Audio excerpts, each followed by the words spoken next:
ముందుకు సాగలేక బాధపడుతున్న ప్రతి ఒక్కరికి ఈ స్పెషల్ క్లినిక్.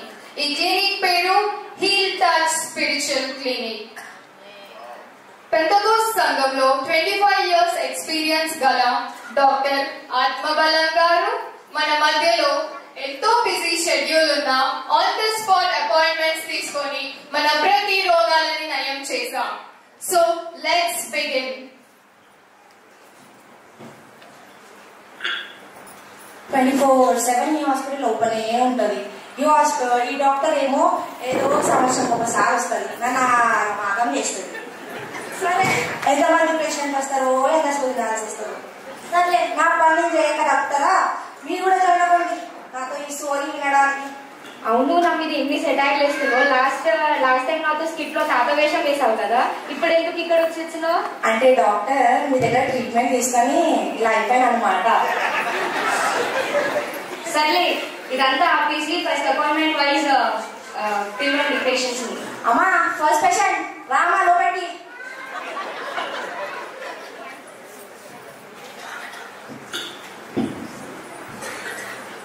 ఏంటో నా మతి మార్పు వల్ల ఇక్కడ ఉన్న వాళ్ళందరికీ పిచ్చిలేస్తుంది. ఇక్కడ ఎవరో ఆత్మబలం డాక్టర్ అంట, వెళ్ళి బలంగా ట్రీట్మెంట్ తీసుకోవాలి. Hello doctor. Hello madam, please కూర్చోండి. Thank you. చెప్పండి, మీ ప్రాబ్లం ఏంటి? యాక్చువల్లీ మేడం, టైం లేదు, తొందరగా చెప్పండి మీ ప్రాబ్లం ఏంటి? నా ప్రాబ్లం ఏంటంటే మర్చిపోయాను డాక్టర్ గారు. అసలు మీరు ఏం చెప్పాలనుకున్నారు? మీ సమస్య ఏంటి? నా ప్రాబ్లం మతిమరుపు. నా ప్రాబ్లం మతిమరుపు డాక్టర్ గారు. మతిమరుపా? ఆలోచించాల్సిన విషయమే. సర్లే, మీ పేరు చెప్పండి. మతిమరుపు డాక్టర్.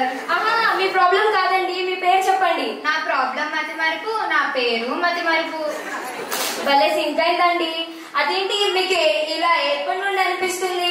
అదేంటో డాక్టర్ గారు, వాక్యం విన్న తర్వాతనే అనిపిస్తుంది. ఇంకా బయట విషయాలు అంటే చాలా బాగా గుర్తుంటాయి, వాక్యం మాత్రం మర్చిపోతాను. అయితే బైబిల్లో చెప్పినట్లుగా విత్తనాలు విత్తడానికి వచ్చిన రైతు ఏదైతే విత్తనాలు రాతి నేల మీద వేస్తాడో కాకులో చెట్టుకోబోతున్నట్లు నువ్వు కూడా వాక్యం వింటున్నావు, కానీ లోక విషయాల్లో ఎక్కువ ఇష్టం ఉండడం వల్ల వాక్యాన్ని మర్చిపోతున్నావు. అయితే డాక్టర్ గారు, మరి దీనికి ఏం పరిష్కారం లేదా? ఉంది. మీ పరిష్కారం ఏంటంటే నేను మీకు ఒక టాబ్లెట్ రాసిస్తాను, మీరు డే అండ్ నైట్ వాడాలి. కీర్తనల గ్రంథం 1వ అధ్యాయం 2వ వచనంలో చెప్తున్నట్లుగా దివారాత్రులు వాక్యం ధ్యానించేవాడు ధన్యుడు అంటున్నారు. మీరు ఈ టాబ్లెట్ కానీ డే అండ్ నైట్ తీసుకున్నారనుకోండి, మీ అంత ధన్యురాలు ఎవరు ఉండరు. ఓకే, థ్యాంక్ యూ డాక్టర్ గారు. అమ్మా, మీ మతి మరుపుతన పేమెంట్ చేయడం మాత్రం మా పొద్దే. డాక్టర్, నెక్స్ట్ పేషెంట్ ని పిల్లు. Doctor doctor doctor doctor doctor doctor. అమ్మా, నెమ్మది కూర్చోండి. ఫస్ట్ చెప్పండి, మీ ప్రాబ్లం ఏంటి? అది డాక్టర్, ఈ మధ్య నాకు చాలా సవాలుగా అనిపిస్తుంది. అవునా? ఎప్పటి నుండి ఇలా అనిపిస్తుంది? నేను ఎప్పుడైతే ప్రార్థన చేస్తానో అప్పుడు నాకు నిద్ర అయినా వస్తుంది, లేదంటే బద్ధకంగా అనిపిస్తుంది. సరే, మీ పేరు చెప్పండి. నా పేరు సోమరి, మా ఇంటి పేరు బోతు. అందరు నన్ను సోమరి బోతు చూస్తారు.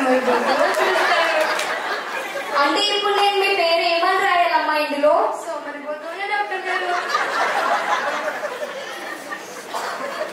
ఓకే, చూడమ్మా, నీకున్నది చాలా సీరియస్ కండిషన్. ఓకే, ఎందుకంటే ప్రార్థన చేస్తున్నప్పుడు పడుకుంటున్నావు అంటే నువ్వు ఈ లోకంలో బ్రతుకుండడమే కష్టం. అంటే నేను చచ్చిపోతానా? నువ్వు చచ్చిపోతావని చెప్పలే, బ్రతకడం కష్టం అని చెప్తున్నా. ఎందుకంటే బైబిల్లో కూడా ఒక వ్యక్తి బలి అర్పించే సమయంలో నిద్రపోయి తన సంతతి వారు తర్వాత 400 సంవత్సరాలు బానిసత్వంలో ఉండడానికి కారకుడైండు. ఇప్పుడు నువ్వు కూడా ప్రార్థన చేసేటప్పుడు నిద్రపోయావనుకో, బద్ధకంలో ఫీల్ అయ్యావనుకో, నీ చుట్టూ ఉన్న వాళ్ళందరికీ సమస్యలే. అవునా డాక్టర్ గారు? ఇంకా మీ నిద్ర పోగొట్టడానికి నేను కొన్ని ఎక్సర్సైజ్ టిప్స్ చెప్తాను. ప్రార్థన చేస్తున్నప్పుడే కదా నేను నిద్ర వచ్చేది. నీళ్ళు ఇప్పుడు కొంతమంది ప్రేయర్ ఎలా చేస్తారంటే సైడ్ గా ఇలా ఒరిగి ప్రేయర్ చేస్తారు, లేకపోతే ఇట్లా ఆనుకొని ప్రేయర్ చేస్తారు, లేకపోతే ఇలా ముఖం మొత్తం కిందికి పెట్టి ప్రేయర్ చేస్తారు, అప్పుడు నిద్ర వస్తారు. సో మీరు ఏం చేయాలంటే నేరు మోకాలు వేసి ప్రేయర్ చేయాలి. ఓకే, మీకు మోకాలు నొప్పిగా ఉందనుకోండి, అలా నడుస్తూ ప్రేర్ చేయండి. మరి ముఖ్యంగా చెప్పులు లేకుండా నడవాలి. ఎందుకంటే ఆ రాళ్ళు పుచ్చుకున్నప్పుడు కొంచెం బ్రెయిన్ సిగ్నల్స్ యాక్టివేట్ అయ్యి మీకు బద్ధకం పోయి చురుగ్గా అయిపోతారు. థ్యాంక్ యూ డాక్టర్ గారు. అమ్మా ఫీ పేమెంట్ రిసెప్షన్ లో కట్టేసాను డాక్టర్ గారు. అరే బద్ధకం ఇంకా నిద్రపోతుతనము ఒక స్ప్రెడ్డింగ్ వైరస్ లాంటిది, చాలా డేంజర్. ఇప్పుడు నీళ్ళు కొడతాను కానీ లేకపోతే. Next patient. Excuse me doctor. Yes please come in. చెప్పమ్మా నీ ప్రాబ్లం ఏంటి? నా పేరు సాక్షి. Oh nice name. మీ ప్రాబ్లం చెప్పండి ఫస్ట్. నా ప్రాబ్లం ఏంటంటే ఎవరైనా నాకు సాక్ష్యం చెప్పమని ఛాన్స్ ఇచ్చినప్పుడు నేను నాన్ స్టాప్ గా వాగుతూనే ఉన్నాను.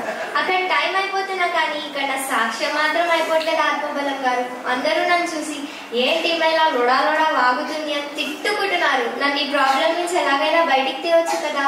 చిన్న ప్రాబ్లమే కానీ టెన్షన్ తీసుకోవాల్సిన అవసరం లేదు. ఒకసారి మీ సాక్ష్యం చెప్పండి విందాం. ఒకప్పుడు నా దగ్గర డబ్బులు మాత్రమే, కానీ ఇప్పుడు కారు ఉంది, బంగారం ఉంది, బంగ్లా ఉంది. ఆపే ఆపే ఆపే, చాలా చిరాకు. నాకే ఇంత చిరాకు ఉందంటే చర్చ్ వాళ్ళు నేను ఎలా భరిస్తున్నారో. వాక్యం చెప్తున్నట్లు సాక్ష్యం చెప్పడానికి సిగ్గుపడద్దు.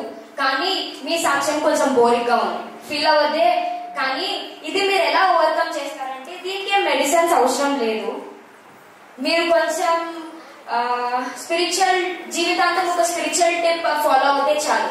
అదేంటంటే మీరు సాక్ష్యం చెప్పడం ఆపేసేయండి. ఏంటి సాక్ష్యం చెప్పడం ఆపేసేయాలా? ఇలా అయితే నేను దేవుని ఎలా కనపరచాలి? సాక్ష్యం చెప్తేనే దేవుని కనపరచడం కాదమ్మా, సాక్షిగా బ్రతికితే కూడా మీరు దేవుని గనపరచొచ్చు. ఓ అంతేనా? ఈ రోజు నుంచి సాక్షిగా బ్రతకడం నేర్చుకుంటాను. ట్రై చేస్తాను. Thank you doctor. Next patient. అబ్బా ఏంటో ఈ చదువుతా. అమ్మ కూర్చోండి. Thank you doctor. చెప్పండి అమ్మా మీ ప్రాబ్లం ఏంటి? నాకు చెవులో చాలా దురదగా ఉంది డాక్టర్. ఏంటో డాక్టర్ ఈ మధ్య 2 చెవులో చాలా దురద పెడుతుంది. ఎందుకమ్మా? ఒకసారి చెవు చూపి. నీళ్ళేమన్నా పోయిందా? చీమేమన్నా పోయిందా?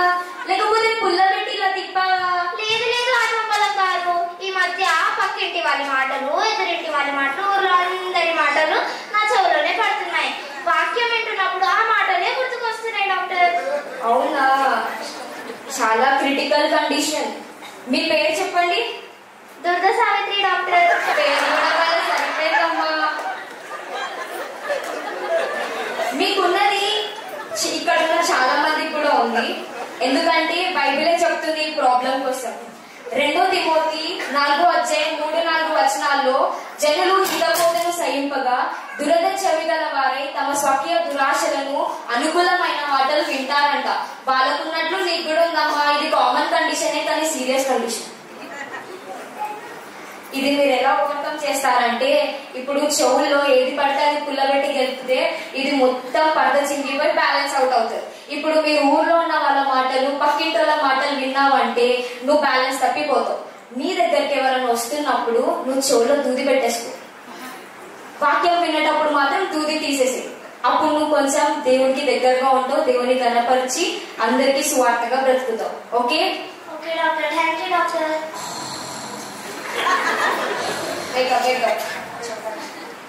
హాయ్ డాక్టర్ గారు. చెప్పండి ప్లీజ్ చూడండి. చెప్పండి మీ ప్రాబ్లం ఏంటి? అది ఏంటో డాక్టర్ గారు, చాలా రోజుల నుంచి నాకు నాకులో దురద పెడుతుంది. నాలుగులో దురద మీరు నా దగ్గర రాకూడదు, జనరల్ ఫిజిషియన్ దగ్గరికి వెళ్ళాలి. డాక్టర్ గారు మీరు అనుకునే దురద కాదులే, వేరే. అరే వేరే దురద అంటే అసిస్టెంట్ చలో మనం వెళ్దాం, స్ప్రెడ్ అయ్యేలా ఉంది. అయ్యా డాక్టర్ గారు కొంచెం ఆగండి. చెప్పండి మీ ప్రాబ్లం ఏంటి? అదేంటో డాక్టర్ గారు, ఏది విన్నా ఏది చూసినా ఎవ్వరికి చెప్పకుండా అయితే ఉండలేకపోతున్నారు. ప్రస్తుతానికి మా ఇంట్లో ఎవ్వరు లేరు. అట్లీస్ట్ డాక్టర్ అయినా ఒప్పుతో వింటారని మీ దగ్గరికి వచ్చాను. టైం లేకుండా ఉన్నావా? వినండి కదా డాక్టర్ గారు. చెప్పండి అమ్మా మీ ప్రాబ్లం ఏంటి? పోయిన వారము ఒక అత్త వాళ్ళ కొడని బాగా కొట్టిందంట. అవునా? కట్నం కోసం అంట. అట్లా కొడతారా? అదే కదా, ఇది ఎంత న్యాయం? కట్నీయలే రాదు. ఆల్రెడీ ఇచ్చినాము కట్నం, మళ్ళా కట్నం కావాలంట. అట్లా కొట్టదు కదా. అదే ఆపండి.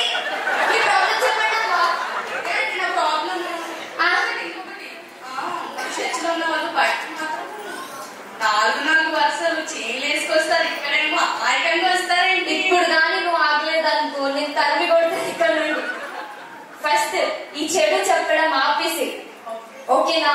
ఎందుకంటే వాక్యం నేను బాగా గద్దిస్తుంది. కీర్తన గ్రంథం 34వ అధ్యాయం 13వ వచనం ఏం చెప్తుందంటే, చెడు మాటలు పలకకుండా నీ నాలుకను, కపటమైన మాటలు పలకకుండా నీ పెదాలను కాచుకోమని చెప్తుంది. నువ్వు ఇలా చెడు చెప్పుకుంటా పోతే అదే చెడు మళ్ళా నీ ఇంటికి తిరిగి వస్తే నీ కొరకు 4 మంది మాట్లాడుకుంటే అప్పుడు నువ్వు ఎలా ఫీల్ అవుతావు? మరి ఇది మీరు ఇంకోసారి రిపీట్ చేయకూడదు, ఎందుకంటే వాక్యం నేను బలంగా గద్దిస్తుంది. ఇదే చెప్పుడు మాటలు మీరు దేవుడి సువార్తను ప్రకటించండి, ఓకేనా? ఓకే డాక్టర్ గారు. సర్లే కానీ కట్టం ఎంత ఇచ్చినారు? ఇప్పుడే తిట్టాను కదా, నువ్వు మళ్ళీ ఏంటి? కడుపులో బాగా మంటగా ఉన్నట్టుంది. సర్లే చూస్తా. ఆహా, కడుపులో మంట పెట్టుకోకు, ఎందుకంటే వాళ్ళు అడిగిన వాళ్ళని పొందుకుంటున్నారు. నువ్వు కూడా ప్రార్థన చేసి పొందుకో. చెప్పింది కరెక్టేగా, నేను కూడా ప్రార్థన చేసి పొందుకుంటాను. అయితే 2024లో చాలా స్పిరిచువల్ డిజార్డర్స్ చూసాం. 2025లో ఇదే స్పిరిచువల్ డిజార్డర్స్ ఇంకో పేషెంట్ ఉన్నారు. టైం అయిపోయింది, ఎలా వచ్చినారు? ఓకే లాస్ట్ పేషెంట్ వచ్చేసేయండి.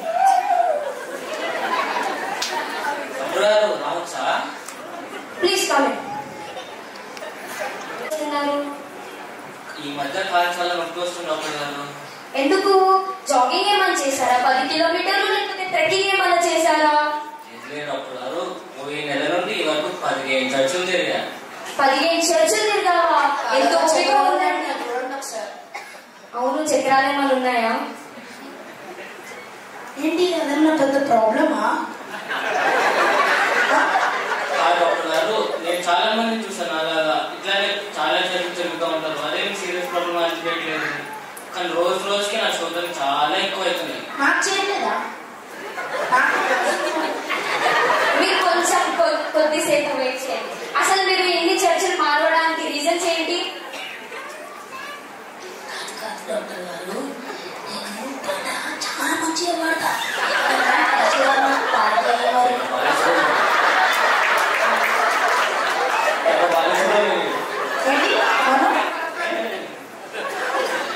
అది నాకు కూడా చర్చలో ఒక స్థానం ఉండాలి. అట్లా అయ్యారే थोड़ा పెద్ద పీకేనట్టున్నా. పెద్ద రిక్వెస్ట్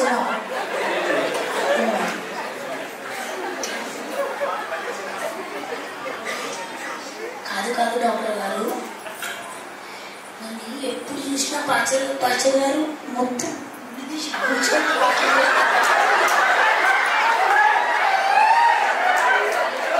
నిన్ను గుర్చాల్సిందే వాక్యంతో. సర్లే, మీ రీజన్స్ ఆపండి.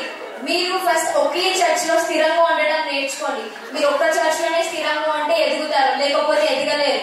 అండ్ మీ తప్పులని సరి చేసుకొని ఉన్న చోటున కామ్ గా ఉండి మీ పని చేసుకోండి, ఓకేనా? సో ఇదే స్పిరిచువల్ డిజార్డర్స్ స్ప్రెడ్ అవ్వకూడదంటే 2024లో మనం చాలా స్పిరిచువల్ డిజార్డర్స్ చూసాము. ఇదే స్పిరిచువల్ డిజార్డర్స్ 2025లో స్ప్రెడ్ అవ్వకూడదంటే మనం కొన్ని జాగ్రత్తలు పాటించాలి. అదేంటంటే మనం సంఘంలో స్థిరంగా ఉండాలి, వాక్యంలో స్థిరంగా ఉండాలి, సంఘ పరిచర్యలో కూడా మనం స్థిరంగా ఉండాలి. లేకపోతే ఎప్పుడో ఒకసారి వచ్చిన విశ్వాసులకి ఇదే స్పిరిచువల్ డిజార్డర్స్ ఒక స్ప్రెడింగ్ వైరస్ లాగా స్ప్రెడ్ అవుతుంది. Thank you.